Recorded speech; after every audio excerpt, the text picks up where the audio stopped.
ছয়, লাইলাতুল কদর রজনী অত্যন্ত দামি একটা বিষয়। আল্লাহ রাব্বুল আলামিন এই লাইলাতুল কদর রজনী সম্পর্কে মানুষকে অবহিত করার জন্য একটা সূরাই নাযিল করে দিলেন। বলেন সুবহানাল্লাহ। সূরাটা আমরা পারি, ঠিক না? সূরাতুল কদর। কদর শব্দের অর্থ হচ্ছে নির্ধারণ করা। কদর শব্দের অর্থ হচ্ছে ভাগ্যলিপি, ভাগ্য।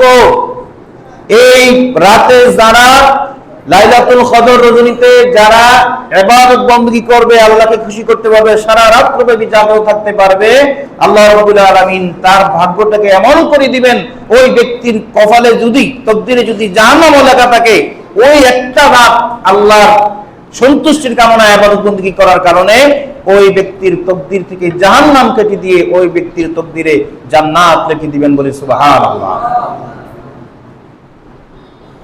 আল্লাহ রাব্বুল আলামিন বলতেছেন সূরা দুখানের মাঝে, ইন্না আনজালনাহু ফি লাইলাতিল মুবারাকা, নিশ্চয় আমি মহাগ্রন্থ আল কোরআনকে একটি বরকতময় রজনীতে নাজিল করেছি। বরকতময় রজনী বলা হয়েছে লাইলাতুল কদর রজনীকে। ইন্না কুন্না মুনজিরিন, মানুষদেরকে সতর্ক করার জন্য এই বিষয়টা দেওয়া হয়েছে। ইফরাকু কুল্লু আমরিন হাকিম, এটা এমন একটা গুরুত্বপূর্ণ রাত যে রাতের মাঝে মানুষের জীবনের অনেক বিষয়ে আল্লাহ রাব্বুল আলামিন তকদির ভাগ্যকে ফয়সালা করে থাকেন। বলি সুবহানাল্লাহ। লাইলাতুল কদর রজনীতে আল্লাহ রাব্বুল আলামিন মানুষের ভাগ্য লিখে থাকেন। সহজ কথা, গুরুত্বপূর্ণ কথা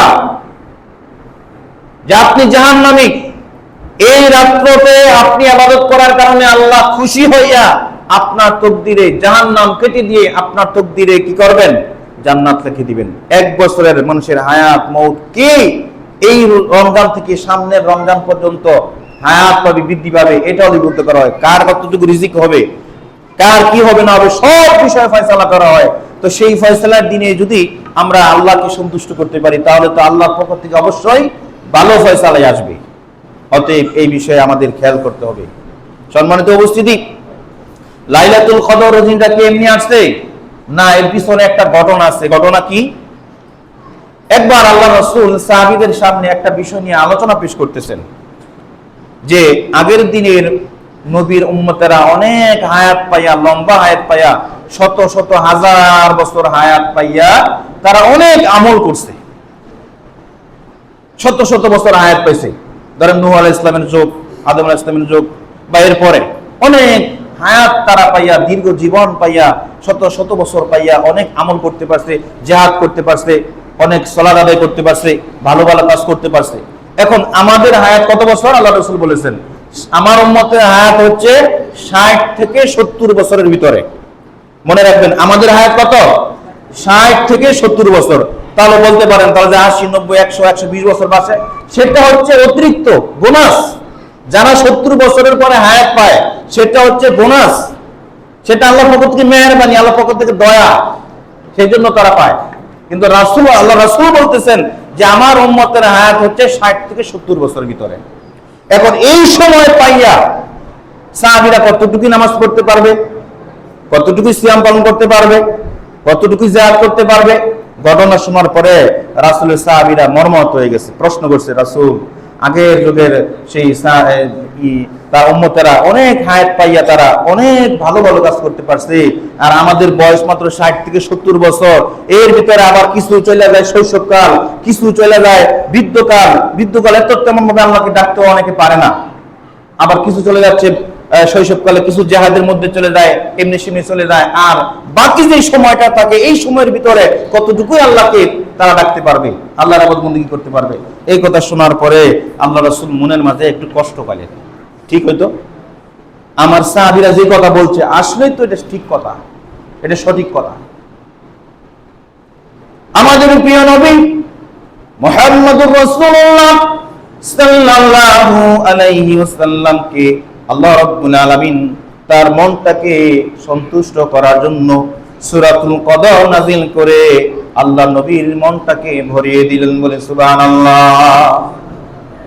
আল্লাহ তাআলা বলতেছেন ইন্না আনজালনাহু ফি লাইলাতিল কদর, নিশ্চয় আমি লাইলাতুল কদর রজনীতে মহাগ্রন্থ আল কোরআনুল কারীমটা অবতীর্ণ করেছি। বলি আলহামদুলিল্লাহ। আল্লাহ রাব্বুল আলামিন কোরআনকে প্রথমে রাখলেন লাউহে মাহফুজে। লাইলাতুল কদর রজনীতে আল্লাহ রাব্বুল আলামিন লাউহে মাহফুজ থেকে এই দুনিয়ার উপরে প্রথম আসমান আছে, সেই আসমানের মাঝে আল্লাহ রাব্বুল আলামিন সেখান থেকে ট্রান্সফার করে সম্পূর্ণ কোরআনটা নিয়ে আসলেন। বলি সুবহানাল্লাহ। এরপরে সুদীর্ঘ 23 বছর সময় লাগাইয়া রাসূল ইসলামের যখন প্রয়োজন, যে আয়াতের প্রয়োজন যখন নাযিল হওয়াটা দরকার, ঠিক ওইভাবে আল্লাহ রাব্বুল আলামিন সুদীর্ঘ 23 বছরের আরো কিছু বেশি সময় লাগছিল কোরআনুল কারীমটা নাযিল করতে, অবতীর্ণ করতে। তো কোরআনুল কারীম এভাবে নাযিল হয়ে গেল। এবার আল্লাহ রাব্বুল আলামিন আল্লাহর প্রিয় হাবিবকে আবার প্রশ্ন করে, ওমা আদরাকা মা লাইলাতুল কদর। হে আল্লাহর নবী, আপনি কি জানেন লাইলাতুল কদর রজনীটা কি? আল্লাহ প্রশ্ন করতেছে আল্লাহর রাসূলকে। তা আল্লাহর নবী তো লাইলাতুল কদর রজনী সম্পর্কে তেমন একটা অবহিত নয়।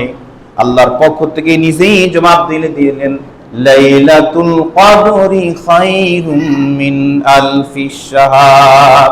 লাইলাতুল কদর রজনীটা হলো হাজার হাজার মাসের চেয়েও শ্রেষ্ঠ। বলি আলহামদুলিল্লাহ।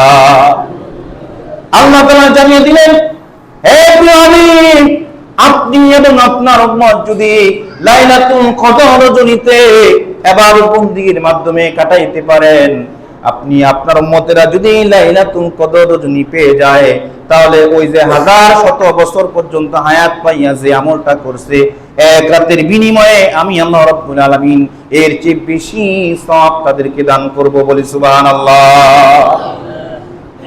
আল্লাহ তাআলা বলছেন, লাইলাতুল কদরি খায়রুম মিন আলফি শাহর। লাইলাতুল কদর রজনী হলো হাজার মাসের চেয়ে শ্রেষ্ঠ। এখানে আলফুন শব্দ ব্যবহার করেছেন, হাজার।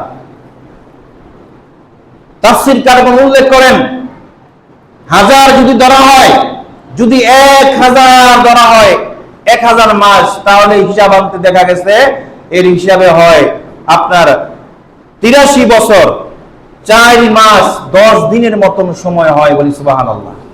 অর্থাৎ সব কিছু বাদ দিয়া, কাজকর্ম যা কিছু আছে সব কিছু বাদ দিয়ে একাধারে যদি আপনি আমি 83 বছর 4 মাস 10 দিন এক টানা ইবাদত বন্দেগী করি, যেই সওয়াবটা হয়তো এর চেয়ে বেশি সওয়াব হবে লাইলাতুল কদর রজনীতে আল্লাহর ইবাদতে কাটাইলে। আবার বলি সুবহানাল্লাহ। তাহলে এরকম সুন্দর অফার যদি আমরা গ্রহণ না করি, তাহলে এর চেয়ে হতভাগ্য কি আর হতে পারে? অতএব এই লাইলাতুল কদর রজনী আমাদের তালাশ করতে হবে।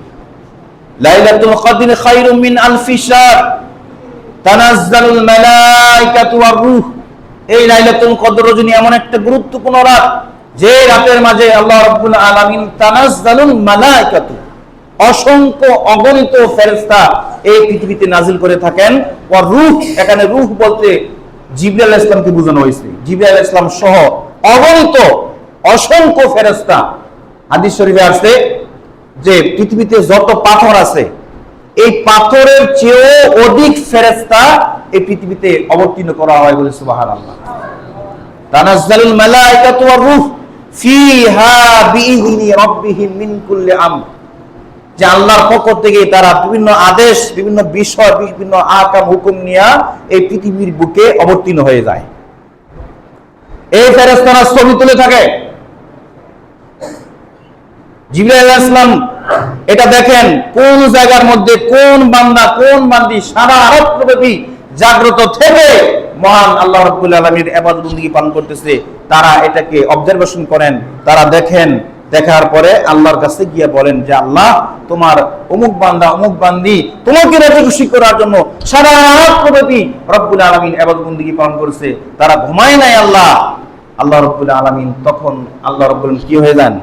খুশি হয়ে যান। ফেরেশতারা যখন এই সাক্ষ্যটা দেয়, তখন আল্লাহ রাব্বুল আলামিন ওই বান্দা বান্দির জীবনের সকল গুনাহগুলিকে ক্ষমা করে দেন। বলি সুবহানাল্লাহ।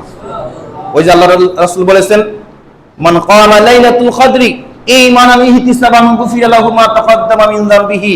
যে ব্যক্তি ঈমানের সাথে সওয়াবের আশায় লাইলাতুল কদর রজনীতে আমল করবে, ইবাদত বন্দেগী করবে, ওই ব্যক্তির জীবন জিন্দেগীর সকল গুনাহগুলিকে ক্ষমা করে দেওয়া হবে। বলে সুবহানাল্লাহ।